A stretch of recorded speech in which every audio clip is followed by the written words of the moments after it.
Alright, before you watch this video, you should know that I put on the mask once I hit a more populous area, but during much of this video I'm unmasked, which makes my whole video seem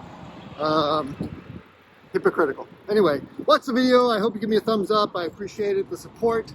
And if you have any questions, you have any good ideas for videos, please drop them in the comments below, and I'll see if I can make one of these randomly biking around videos for you. See ya. Bye. Good morning, YouTube. I'm on the bicycle doing the dangerous filming while riding my bicycle thing, which is not a thing. But okay, so I was watching Dune the other day, and I don't know if you guys have seen the Dune. It's not a big spoiler, but there's this contraption on the Dune. It's some kind of a personal force field.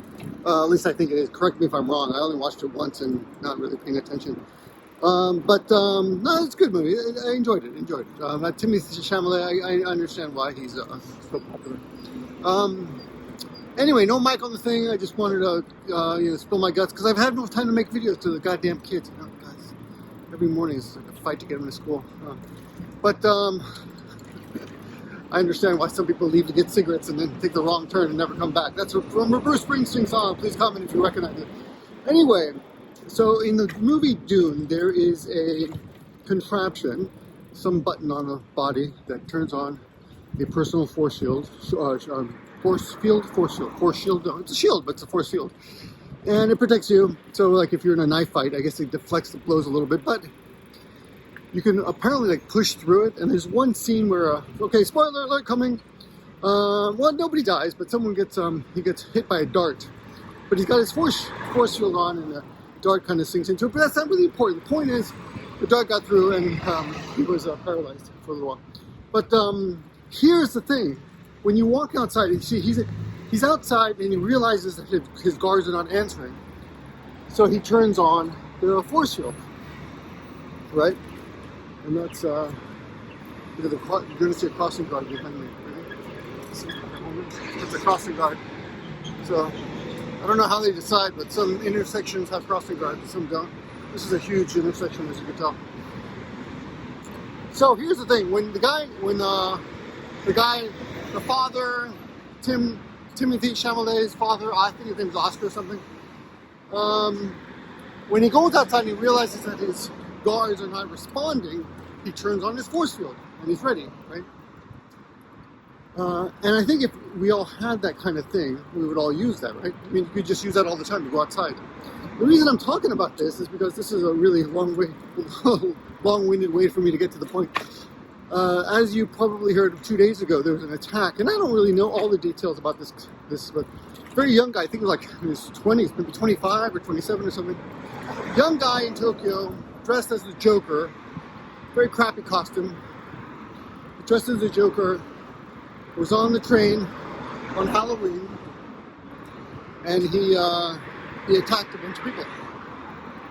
Apparently, he stood up and first he stabbed the guy next to him. Then he walked down the train as everyone screamed, and he kind of the TV said "Oi kakita," which means kind of chased them. But my impression is he kind of walked and everyone just ran away from him. He had a 30-inch blade, a 30-centimeter blade, which is a huge blade. There's a truck blocking my huge blade, right? 30 centimeters. And people walked away from him. Then he started a fire and then walked back. And he passed the guy that he had stabbed. And everyone's like panicking and running, and the train stopped, but they have these things on the platform that prevent you from committing suicide by jumping in front of the train, which means it's a fence that lines up precisely with the doors of the train. So if the train stops precisely where it should, the doors open and you get in and out.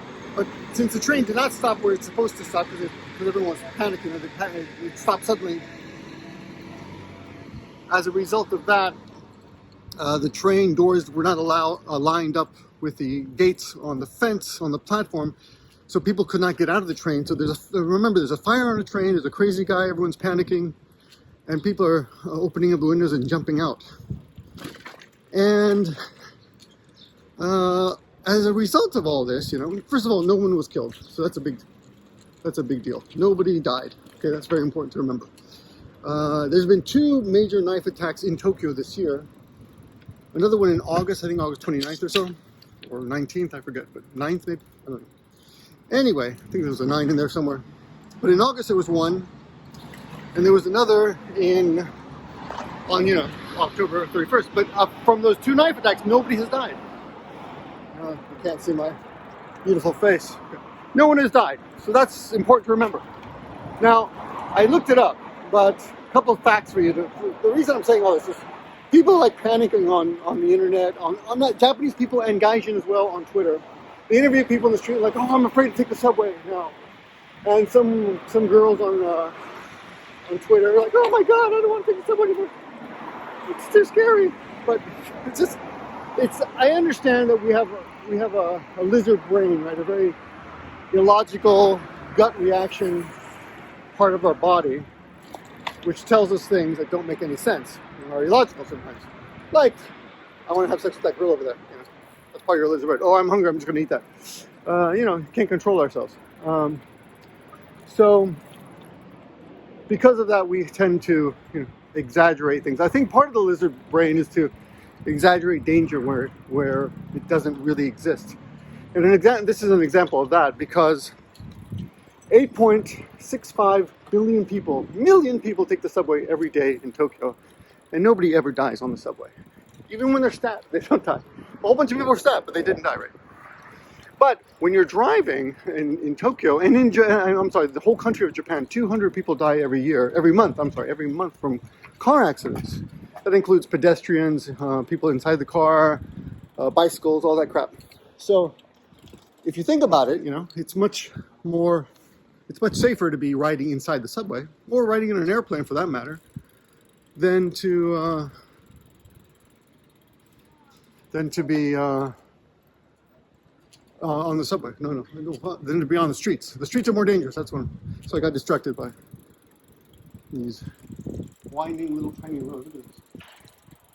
I'm sure you'd rather see this than me, right? Yeah, why don't we do that?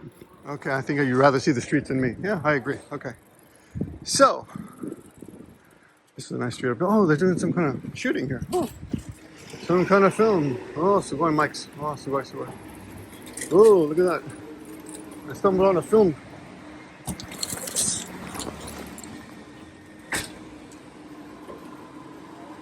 I've got a huge backpack strapped to my bicycle. There we go. This is a nice street. Anyway, the point is, Japan is safe. And, except if you don't count getting hit by cars. But the subways are safe. And you shouldn't panic. I'm in Nagoya, and about, I want to say like 15 years ago, there was this guy who was riding his bicycle around dressed as a woman. It was a man dressed as a woman. This is really weird. He's riding his bicycle around, and he was stabbing people. Well, not even stabbing, slashing them. Like he'd ride, oh, this little funny little car. He'd ride by people and slash them with his knife. And about once a month he'd get somebody. And he was in the Kita Ward section. Kita Ward is a little neighborhood. He was in that section of Nagoya, and I lived there, and I had students who lived there, and people were all panicked, like, I can't even go outside. But the chance of you actually running into this car is 0 to 1%, I mean, tiny percent. People all over the streets.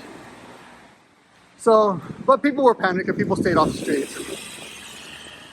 And I don't know if they ever caught the guy. They probably did. They catch everybody here. Well, they caught someone who confessed to it at least. Anyway, so I put this out on Twitter. I said, hey, there's no reason to be afraid. Everything's fine, everything's safe, don't be silly. And some guy wrote from Chicago. He says, I don't want to diminish anyone's fears in Japan, but I live in Chicago. And everyone knows Chicago is like every weekend, tons of people are just shot every week. It's just crazy. That stuff is crazy. And so, if you think about other countries and the danger that people face in other countries, Japan is still extremely safe. And the fact this is going to be a big deal in the news for the next few days. But if you think about all the crime that's happening all over the world, in other big cities. Because remember, Tokyo is a huge city. I think during the day, I think up to 20 million people come in. I don't know, 20, 30 million? I don't know, a lot of people. It's tons of people. I live in Nagoya, and we have about 3 million people in this area, and about 3 million people use the subway every day, and it's very, very safe. Wow, that guy's flying. Okay, that's one thing. So I put that out on Twitter, my little, oh, I'm so smart tweet. I'm smarter than you tweet. I'm being facetious here. And some guy, I think it was Cam from Japan. Well, what's it called? That hater broadcast. I forgot it. Forgot the name. Oh my god, I forgot the name of the broadcast. I like this broadcast. It's a podcast anyway. So he wrote back, good job. Now do COVID. So I'll tell you about COVID. Okay. My take on COVID. Yeah. If you think about what I just said in brief, summarize, is don't panic. It's not a big deal. Japan is still safe. It's a minor number of people who get stabbed, and they don't die. So we could take that same attitude and apply it to Corona, right? Just a minute. Yeah, I want to make sure my backpack was still there. We take that same logic and apply it to Corona. Very few people actually get it, and very few people die. But you can't really. We don't have force fields like in S.H.I.E.L.D. to protect ourselves from people who stab you, right? But we do have the vaccine, and the vaccine is kind of a shield, right? I think everyone would agree that if you knew you had a physical body shield that you could turn on and keep people from stabbing you, you would do it, right? We don't have that, but we do have the vaccine, and that's basically, metaphorically, the same thing. You put it on your body, you turn it on, and it keeps you from getting the coronavirus. So yeah, although statistically the chances of getting the coronavirus is still slim, they're not nearly as slim as getting stabbed. I mean, stabbed is much slimmer. There's a much higher chance of you getting corona, and it's still statistically small, but something that if you can prevent, you should prevent. Which is why I'm wearing a helmet. I haven't fallen off my bicycle in years, and the last time I did, I didn't hit my head. I scraped my knee. But a few times I've fallen off my bicycle, I've scraped my knee, that's all. Never my head, but I got the helmet just in case. And also I want to teach my kids that you should wear a helmet. So you set a good example, and that's part of it. Part of getting the vaccine is setting a good example. Unfortunately, we don't have a vaccine for crazy people, so there's nothing we can do, but we do have a vaccine for the virus.